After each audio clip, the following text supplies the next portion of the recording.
In this episode of the podcast, I want to talk about the relationship between authenticity and integrity. So, I recently made this distinction or connected these two concepts in my head and in my life. And I want to share this insight with you.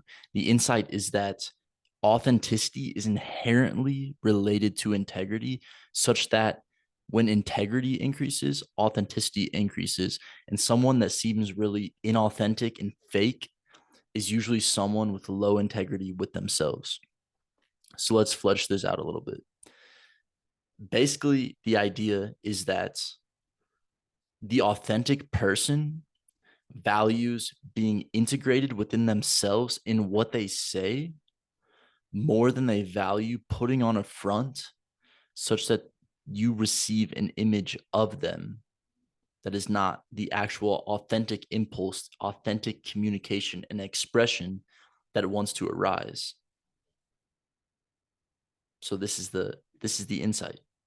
If someone is putting on a front, a mask, playing a personality or an identity that isn't fully authentic for the purpose of seeming a certain way or trying to be perceived in a certain way, then this is inherently disintegrous, because to do so is to value falsehood over truth, to value truth, to value being an integrated self where thought, action, and words are aligned, where what you actually feel, think, and do is the same as what you communicate and express to others. This is what integrity is. And so, therefore, when integrity increases, so does authenticity, which is why people that play power games, for example, are very disintegrous, because they're always putting on faces and fronts in order to achieve certain motives and agendas. But this can go on any level of the social arena.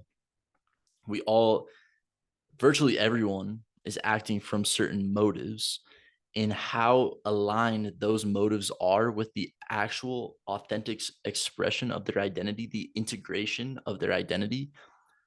If their actions are the product of an integrated identity, then that is integrity and that is authenticity. And if their actions and words and how they present themselves to others, the interface that they give for others to interact with, the identity, if that is a front, then this means that within their psyche, there is lack of integrity, which is basically my case for why training integrity is one of the most important things that you can do. Because without it, you're going to be constantly lying, putting subtle, like saying things that you don't really mean, being someone that you're not really, that doesn't feel right because it's not actually you. And yeah, to be in integrity is to align how you show up in the world with the most integrated psyche as you can. And so, another frame that we can add onto this is that the developmental process, how we are developing in life and growing psychologically as we're noticing distinctions, having insights about how our mind works. The process of building integrity is the same process as coming into alignment with the truth of the world and how the world works. So the more that we're like interfacing with the world in its most truthful form, the more integrous we are, the more beliefs and complex conceptual constructs that we build. This also subtly takes away from integrity. So the last point that I want to make is that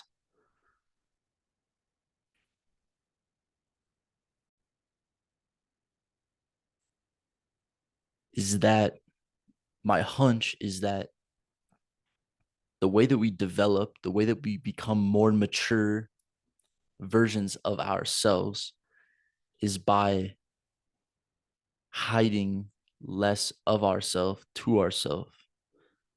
Um, Said another way, and how this integrates into the integrity and authenticity conversation is that when we're putting on a front for other people, when we're being inauthentic and lacking integrity, this is the same thing as hiding something from ourselves and therefore hiding it from others. There's something that we're deeply ashamed of and hiding from ourselves that we don't want to look at. Then, when we're relating with other people and in our communication, there will be a subconscious impulse to also hide that thing from others because we're hiding it from ourselves. And so, one of the primary ways that we build integrity and authenticity in our lives is by regularly checking in with ourselves and sitting with ourselves without distractions, spending time away from our phones with the intention of being more honest with the ways that, with the parts of ourselves that we don't want to see, spending time with those parts of ourselves that we don't want to look at, and over time, hiding less and less from ourselves, and also realizing that there's many things that we're hiding from ourselves right now that we don't even know that we're hiding from ourselves. So therefore, sitting with ourselves with the intention of increasing self-honesty will likely we will likely uncover stuff if we continue this practice of self-honesty. It's not like we're completely self-honest human beings.